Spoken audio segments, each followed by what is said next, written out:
Kita mo naman ang aking anak. Oh, ganyan na lang daw siya iinom.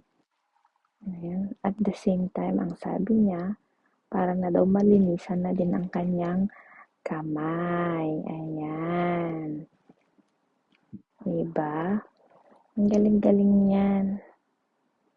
Oh, meron silang talagang sadyang doon, na pag uminom sila, pero mas gusto nila itong gamitin. Oh, diba?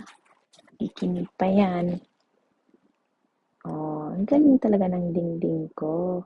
Drink and wash hand at the same time.